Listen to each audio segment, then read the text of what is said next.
قرآن حکیم کی نہایت ہی مشہور و معروف آیت کریمہ میں نے تلاوت کی اور آپ ترجمہ بھی سماعت کر چکے کہ اللہ اور اللہ کے فرشتے نبی کریم صلی اللہ علیہ وسلم پہ درود بھیجتے ہیں. ایمان والو تم بھی درود و صلات بھیجو اور خوب خوب سلام بھیجو. سب سے پہلی چیز تو یہ کہ بلا شبہ اللہ صلات بھیجتا ہے، فرشتے صلات بھیجتے ہیں. پھر اللہ رب العزت نے فرمایا کہ ایمان والو تم بھی صلات بھیجو. صلات ہے کیا چیز؟ صلات کے حوالے سے علماء نے فرمایا ہے کہ یہ ایک لفظ ہے جس لفظ کا معنی نسبتوں کے بدلنے سے بدل جاتا ہے. اگر اسی صلات کی نسبت اللہ تبارک و تعالیٰ کی طرف ہو تو معنی کچھ اور بنتا ہے، اسی صلات کی نسبت فرشتوں کی طرف ہو جائے تو معنی کچھ اور بنتا ہے. یہاں تو صلات کی نسبت وحوش و طیور کی طرف نہیں ہے، لیکن قرآن حکیم کی بعض آیتوں میں صلات کی نسبت پرندوں کی طرف بھی ہے. اگر یہی نسبت وحوش و طیور کی طرف ہو جائے تو اس کا معنی کچھ اور بنتا ہے، اور اسی صلات کی نسبت جب انسانوں کی طرف ہو جائے، ایمان والوں کی طرف ہو جائے تو اس کا معنی کچھ اور بنتا ہے. اگر صلات کی نسبت اللہ تعالیٰ کی طرف ہو تو معنی ہوتا ہے اللہ رحمتیں اتارتا ہے. فرشتوں کی طرف ہو تو معنی یہ ہوگا کہ فرشتے استغفار کرتے ہیں، ان کے لیے، ان کے ماننے والوں کے لیے اللہ تعالیٰ سے معافی چاہتے ہیں. وحوش و طیور کی طرف جب نسبت ہوتی ہے تو تسبیح اور تحلیل کے معنی میں ہوتا ہے، اور اسی صلات کی نسبت جب انسانوں کی طرف ہو، ایمان والوں کی طرف ہو تو اسی صلات کا معنی ہوتا ہے دعا کرنے کے. اب یہی ایک لفظ صلات، ان اللہ و ملائکتہ یصلون، وہی صلات ہے، مصدر وہی ہے. یا ایھا الذین آمنوا صلوا، مصدر وہی ہے. اللہ صلات بھیجتا ہے، فرشتے صلات بھیجتے ہیں، ایمان والو تم بھی صلات بھیجو. یہ صلات اللہ کی طرف بھی منسوب، فرشتوں کی طرف بھی منسوب، ایمان والوں کی طرف بھی منسوب. اب جب آپ یہ سمجھ گئے کہ نسبت بدلنے سے اس کے معنی میں تبدیلی ہوتی ہے تو اب آپ کے لیے اس آیت کا مفہوم سمجھنا آسان ہو گیا کہ اللہ تعالیٰ نبی کریم صلی اللہ تعالی علیہ وسلم پہ اپنی نعمتوں کی بارش فرماتا ہے. فرشتے نبی کریم صلی اللہ علیہ وسلم کے لیے اور ان کی امت کے لیے استغفار کرتے ہیں. ایمان والو تم بھی اپنے نبی کے لیے اللہ کی بارگاہ میں دعا کیا کرو. اللہ صلات بھیجتا ہے، فرشتے صلات بھیجتے ہیں، ایمان والو تم بھی صلات بھیجو. چونکہ صلات کا معنی نسبت کے بدلنے سے بدل جاتا ہے، اسی لیے جب ہم اور آپ جب صلات بھیجتے ہیں تو کیسے کہتے ہیں؟ ابھی میں نے کہا کہ نبی اور آل نبی کی بارگاہ میں صلات بھیجیے، درود بھیجیے، تو آپ نے کہا اللہم صلی علی محمد، اللہم صلی علی محمد.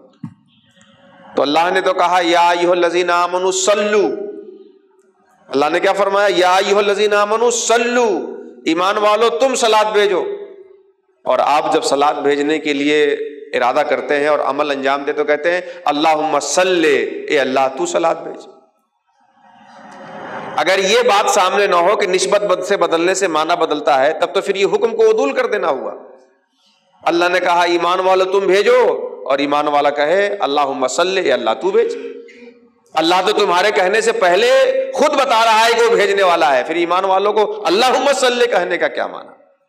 لیکن نسبت کے بدلنے سے معنی بدل گیا تو اللہ نعمتوں کی بارش فرماتا ہے، انعام سے اپنے محبوب کو نوازتا ہے، فرشتے استغفار کرتے ہیں، ایمان والو تم بھی دعا کرو.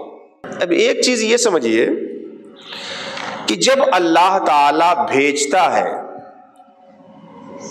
رحمتیں اتارتا ہے، اپنے محبوب پہ انعام کی بارش کرتا ہے، اور وہ پہلے سے کر رہا ہے، کرتا ہے، کرتا رہے گا، یہ بتا کر کے اس نے کہا ہے کہ ایمان والو تم کرو.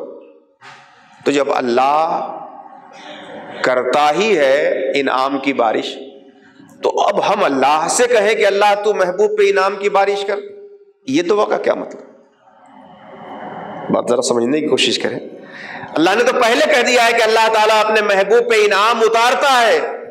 دنیا میں کوئی اللہ سے دعا کرے نہ کرے، اللہ تعالیٰ پہلے ہی بتا چکا کہ ان اللہ و ملائکتہ یصلون. تو جب اللہ تبارک و تعالی اپنے محبوب پہ انعامات کی بارش فرما ہی رہا ہے، اس کے انعامات کا سلسلہ کسی کے دعا کرنے اور نہ کرنے پہ موقوف نہیں ہے. تو جب اللہ انعام اتار ہی رہا ہے تو اب ایمان والوں کے کہنے کا اور دعا کرنے کا کیا معنی کہ اللہ تو رحمتیں اتار. اللہ نے یہ بات پہلے بتا کر کے کہ اللہ اور اس کے فرشتے صلات بھیجتے ہیں، بلکہ اللہ بھیجتا ہے تو اس میں فرشتوں کی بھی استغفار کی ضرورت نہیں ہے. جب اللہ انعام اتار ہی رہا ہے تو فرشتے استغفار کرے نہ کرے. لیکن اللہ نے خود اس بات کو پہلے کہہ کے فرشتوں کے کرنے کو بتایا اور ایمان والے کو حکم دیا. وہ اس لیے کہ ہمیں یہ سبق مل جائے، ہماری سمجھ میں یہ بات آ جائے کہ رسول اللہ پہ انعام کی بارش ہماری دعا کی وجہ سے نہیں ہے، اللہ تبارک و تعالی ہماری دعا کی بنیاد پہ نہیں، وہ تو انعام فرمانے والا ہے. ہم جب دعا کریں گے تو ہماری دعا سے بھلے ہی انعام کی بارش نہیں ہوگی، لیکن دعا کرنے کی وجہ سے اللہ کی رحمتوں کے ہم بھی مستحق ہو جائیں گے. ہم دعا کریں گے تو اللہ تبارک و تعالیٰ کی رحمتوں کے ہم بھی مستحق ہو جائیں گے اس دعا کی بنیاد پر. حدیث شریف میں ہے کہ جو مجھ پہ 1 مرتبہ صلات بھیجے اللہ تبارک و تعالیٰ اس پہ 10 رحمتیں اتارتا ہے. اب جب صلات کی نسبت مومنین کی طرف ہوئی تو دعا کے معنی میں ہوا. اب معنی کیا ہوا؟ یا ایھا الذین آمنوا صلوا، اے ایمان والو تم دعا کرو، اپنے نبی پہ اور اپنے نبی کے دین کے لیے دعا کرو اور خوب خوب سلام بھیجو. دعا کرو اور سلام بھیجو، اس کا ایک معنی تو یہ ہے کہ الصلاۃ والسلام علیک یا رسول اللہ کہہ دیں، تو الصلاۃ والسلام علیک یا رسول اللہ کہہ دیا، صلاۃ اور سلام دونوں بھیج دی. میں بڑی معذرت کے ساتھ اپنے اس جملے کو جذبات کی بنیاد پر نہیں نہ بول رہا ہوں، نہ سمجھنے والے کے لیے جذباتیت سے سمجھنے کی دعوت دے رہا ہوں، سنجیدگی کے ساتھ سمجھیں. آج ہم ایک طرف زبان سے صلاۃ اور سلام کے لفظ کو ادا کرنے میں کثرت کی طرف تو کچھ حد تک جا رہے ہیں، لیکن صلاۃ اور سلام کی جو کثرت کیف کے اعتبار سے ہونی چاہیے، کیفیت کے اعتبار سے ہونی چاہیے، شاید جو کیفیت تھی بھی پہلے وہ اب باقی نہ رہ گئی، اور جو کیفیت ہے اس میں اضافہ کیسے ہو یہ تو ہمارے تصور سے باہر کی چیز ہو گئی ہے. آپ درود اور صلات کثرت سے بھیجیں، اور یہ کثرت کم کے اعتبار سے بھی ہونی چاہیے اور یہ کثرت کیف کے اعتبار سے بھی ہونی چاہیے. رسول اللہ صلی اللہ علیہ وسلم پہ صلات کثرت سے بھیجیں.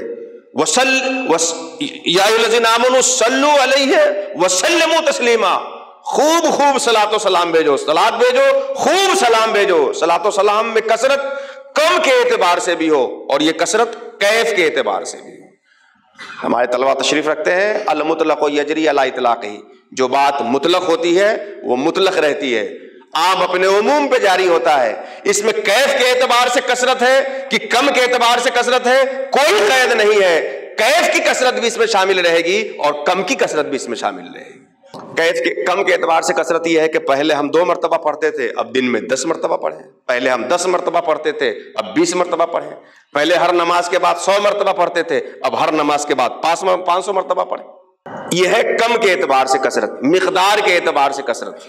اور کیف کے اعتبار سے کثرت یہ ہے کہ پہلے ہم پڑھتے تھے 1 مرتبہ ہی، مگر پڑھنے کے وقت جو دل حاضر رہتا تھا، اب ہماری کوشش یہ ہونی چاہیے کہ اس سے کہیں زیادہ دل حاضر بارگاہ رسالت مآب کی طرف رہے اور اس تصور کے ساتھ صلاۃ و سلام پڑھے کہ آقا کریم ہماری محبت بھری آواز کو خود محسوس فرما رہے ہیں. یہ کثرت کیف کے اعتبار سے بھی ہونی چاہیے اور یہ کثرت کم کے اعتبار سے بھی ہونی چاہیے. میں ایک شبہ کا ازالہ کر دوں. یہ میری کثرت کی جو تقسیم ہو رہی ہے کمی اور کیفی، اس پہ کچھ لوگوں کو شبہ ہوگا، اعتراض ہوگا کہ مولانا صاحب یہ کہاں سے آپ نکال کے لا رہے ہیں؟ اس زیادتی کا سلسلہ تو ہم لوگوں نے خوب نکالا ہے، مگر کیف والی کثرت آپ کہاں سے لے کے آ رہے ہیں؟ میں کہنا چاہوں گا کہ کیف کے اعتبار سے جو کثرت ہے، یہ کثرت تو وہاں بھی راہ پا جاتی ہے جہاں پہ کم کے اعتبار سے کثرت کی گنجائش نہیں ہوتی. کیف کے اعتبار سے جو کثرت ہے، یہ کثرت تو وہاں بھی متحقق ہوتی ہے جہاں کم کے اعتبار سے کثرت نہیں ہوتی. پھر جہاں کم کے اعتبار سے کثرت پہلے سے مسلم ہو، وہاں کیف کے اعتبار سے کثرت کا دروازہ بند کیسے ہو سکتا ہے؟ دیکھیے ایمان کے حوالے سے بڑا اختلاف ہے کہ ایمان گھٹتا ہے کہ نہیں، بڑھتا ہے کہ نہیں، اختلاف ہے. محققین اشاعرہ کا ماننا ہے کہ ایمان تصدیق قلبی کا نام ہے اور تصدیق امر بسیط ہے، بسیط کا جز نہیں ہوتا، اور جس کے جز نہیں ہوں گے وہ نہ گھٹے گا نہ بڑھے گا. اور جو لوگ عمل کو داخل مانتے ہیں ان کے نزدیک گھٹتا بھی ہے بڑھتا بھی ہے.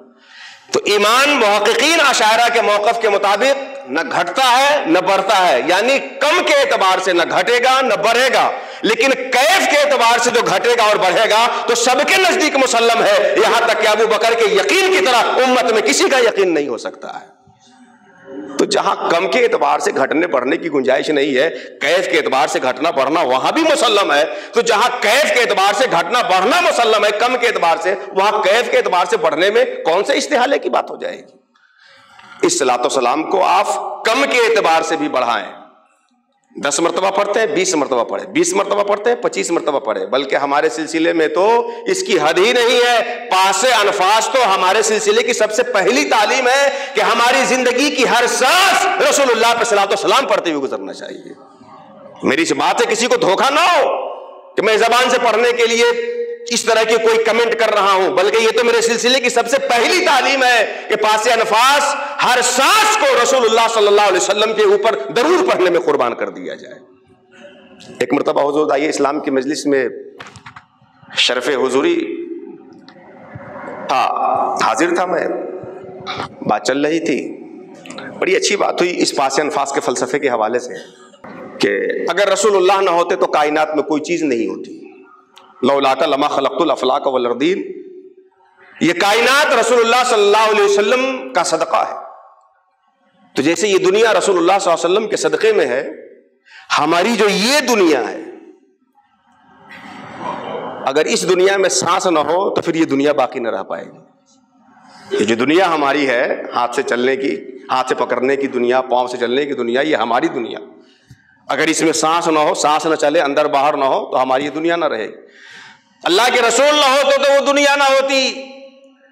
عکس کے طور پر اگر ہماری روح نہ ہو تو ہماری یہ دنیا نہ ہو.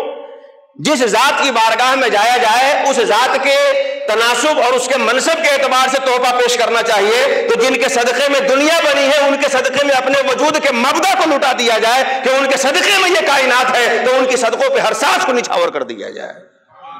تو پاس انفاس تو ہمارے سلسلے کی سب سے پہلی تعلیم ہے. لیکن میری گزارش یہ ہے کہ ہمارا جو رویہ ایک امت کے ساتھ شعوری یا غیر شعوری طور پہ بن چکا ہے، یہی رویہ سلام کے اعتبار سے رسول اللہ کے ساتھ کر رہے ہیں. امت کے ساتھ ہمارا رویہ کیا ہے؟ سلام کا کیا رویہ ہے؟ ہمارا رویہ کیا ہے امت کے ساتھ؟ اگر مقصد نہ ہو تب تو جانے پہچانے آدمی کو بھی ہم سلام نہیں کر سکتے. ہم تو مولانا صاحب ہیں، ہم آپ کو سلام کریں گے، آپ ہم کو سلام کریے. غیرت خودکشی کرنے پہ مجبور ہو جاتی ہے جب منہ تکتے ہیں کہ ہم مولانا صاحب ہیں، آپ ہم کو سلام کریے. جناب سلام کی فضیلت پہ روایت بخاری میں پڑھ کر کے آپ آ رہے ہیں اور انتظار دوسرے سے سلام کرنے کے لیے کر رہے ہیں. امت کے حوالے سے ہمارے سلام کا کیا رویہ ہے؟ کہ اگر ہم کرتے بھی ہیں کسی مصلحت، کسی منفعت یا کسی امر کی بنیاد پر، تو ہمارا سلام کس حد تک رہتا ہے؟ دیکھ رہے ہیں کہ سامنے والا کنویں میں گر رہا ہے مگر اس کو بچانے کی کوشش نہیں کریں گے، زبان سے السلام علیکم. یہ رویہ ہے کہ نہیں ہے؟ ہے کہ نہیں یہ رویہ ہمارا؟ دیکھ رہے ہیں کہ سامنے آدمی بیٹھا ہوا ہے، پیچھے سے ایک سانپ آ رہا ہے، کاٹ سکتا ہے اس کو، دل ہی دل میں تو خوش ہو رہے ہیں، بہت آگے آگے بڑھ رہے ہو، ابھی دیکھو پتہ چل جائے گا. السلام علیکم حضرت، خیریت سے ہے نا؟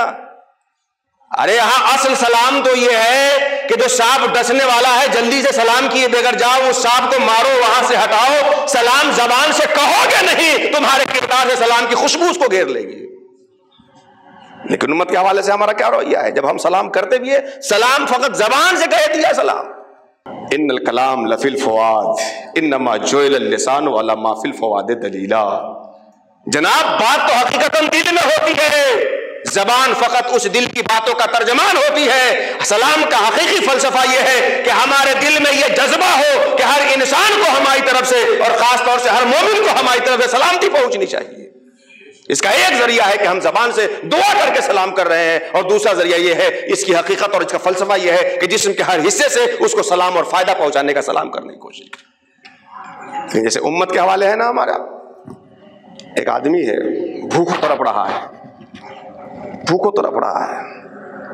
اور ہمارے پاس اتنے کھانے ہیں کہ چوہا بھی نہیں کھا پا رہا ہے، لیکن اب ہمارے ساتھ اس کے ساتھ سلام کرو یا کیا ہوا، السلام علیکم، لیکن تو روٹی گھر سے لا کر کے اس کو نہیں دے سکتے.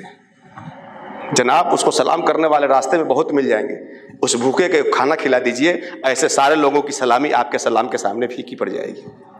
جیسے امت کے ساتھ ہمارے سلام کرنے کا رویہ ہے نا، میں بات کہہ رہا ہوں، لگ بھی سکتا ہے، لگ سکتی ہے کسی کو بات، مگر کیا کروں، رسول اللہ کے ساتھ جب ایسا معاملہ ہوتا ہے تو مجھے کہنا پڑتا ہے.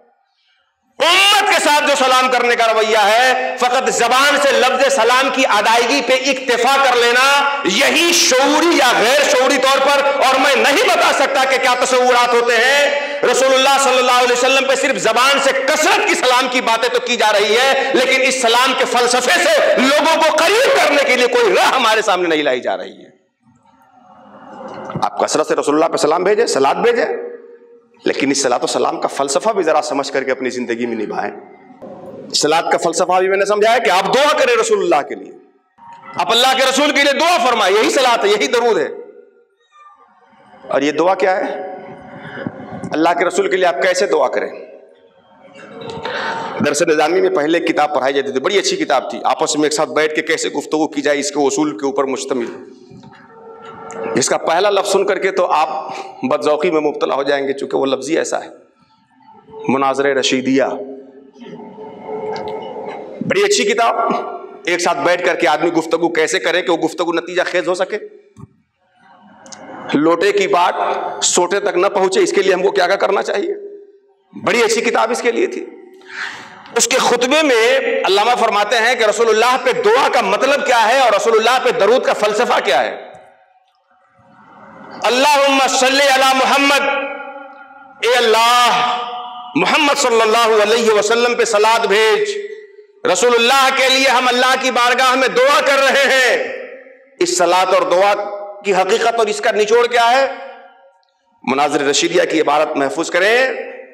اللہم صلی علی محمد کی تشریح کی گئی، اللہم عظمہ فی الدنیا بإبقاء شریعتہ و اعلاء ذکرہ وفی الآخرہ بتشفیعہ فی الامہ.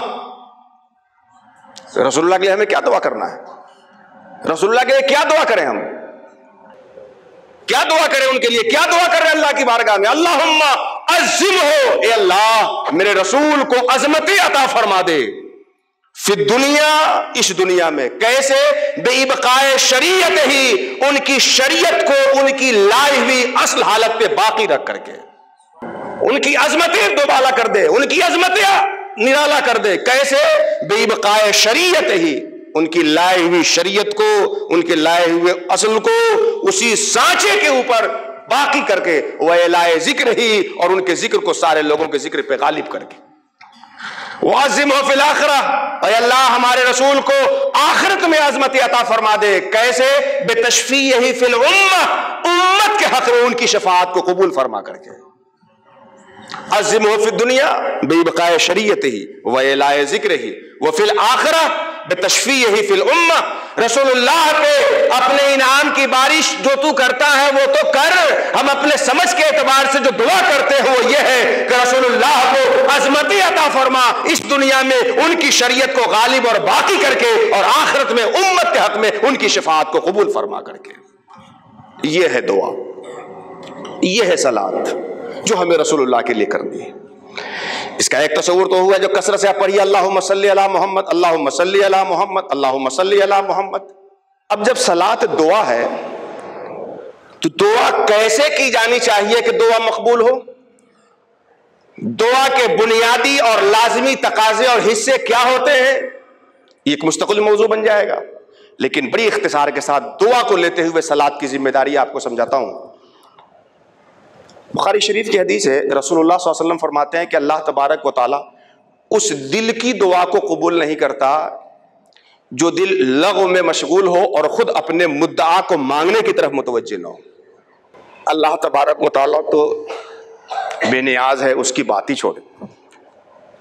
کوئی شخص آپ سے کچھ مانگے اور مانگنے میں اس کی نیت اور اس کے دل کا ارادہ نہ ہو کہ وہ مل جائے، بلکہ فقط یہ ہو کہ اس نے دعا کے چند الفاظ رٹ لیے ہیں، وہ آپ کے سامنے آ کے پڑھ دیا ہے، تو کچھ نہیں ملے گا اسے، کچھ نہیں ملے گا اسے۔ ملے گا تو تب جب دل ہمارا مانگے اللہ رب العزت سے، یا جس کسی سے بھی مانگنا ہو مانگے، تب جا کر کے مسئول سمجھتا ہے کہ ہاں سائل ہم سے کچھ مانگ رہا ہے۔ یہ جو دعا ہے، اس دعا کو آپ زبان سے کرنے کے ساتھ ساتھ اس کے لیے آپ کو کرنا بھی پڑے گا۔ زبان کا سلام یہ ہے کہ الصلاۃ والسلام علیک یا رسول اللہ، جتنی کثرت سے ہو سکے کہیں، لیکن ہاتھ کی صلاۃ بھی یاد رکھے، پاؤں کی صلاۃ بھی یاد رکھے، آنکھ کی صلاۃ بھی یاد رکھے، کان کی صلاۃ بھی یاد رکھے، اپنے مال کی صلاۃ بھی یاد رکھے، اپنی اولاد کی صلاۃ بھی یاد رکھے۔ جب صلاۃ کا مقصد یہ ہوا کہ ان کی شریعت کو باقی رکھنے کی دعا کرنا، تو اپنے مال کو ان کی شریعت کی بقا کے لیے استعمال کیا جائے، اپنی اولاد کو ان کی شریعت کی بقا کے لیے استعمال کیا جائے، اور لوگوں کے سامنے ایسی باتیں کی جائیں کہ وہ نیک راستے پہ آ جائے، جس سے قیامت کے دن اللہ تعالیٰ امت کے حق میں رسول اللہ کی شفاعت کو قبول کرنے والا بن جائے۔ آپ کثرت سے مقدار میں بھی اضافہ کیجئے اور اس کیفیتوں کو بھی اپنے اندر لائیے۔ اگر آپ کے پاس اتنی تنظیم ہے، اتنا آپ کا نیٹ ورک ہے کہ جہاں تک پھیلا سکتے ہیں تو پھیلائیے، نہیں تو کم سے کم اپنے وجود پہ آ کر کے ہی تو کام شروع کر دیجئے۔ آپ اپنے وجود میں تو شریعت کو باقی کر لیجئے، شریعت کو لاگو کر لیجئے، اپنے وجود میں تو شریعت کو غالب کر لیجئے، اور خود اپنے آپ کو تو ایسا بنا لے کہ قیامت کے دن مصطفیٰ جب ہماری شفاعت کرے تو اللہ تعالیٰ ہماری شفاعت قبول کرنے والا بن جائے۔ اپنے حد تک تو ایسا کیجئے، اپنے کو کر لینے کے بعد اپنے گھر میں ایسا کیجئے کہ وہاں شریعت کو لاگو کیجئے، رسول اللہ کے دین کو نافذ کیجئے، اور اپنے گھر والوں کی ایسی تربیت کیجئے کہ قیامت کے دن اللہ ان کی شفاعت قبول فرما لے ان کے۔ اللہ تبارک و تعالیٰ کی بارگاہ میں دعا ہے کہ مولا کریم جس رسول رحمت کو اس نے ہمارے بیچ مبعوث فرما کر ان کی امت بنا کر ہم پہ احسان فرمایا ہے، مولا تیرا بڑا احسان ہوگا کہ اس رسول رحمت کے حق ادا کرنے کی توفیق عطا فرما دے۔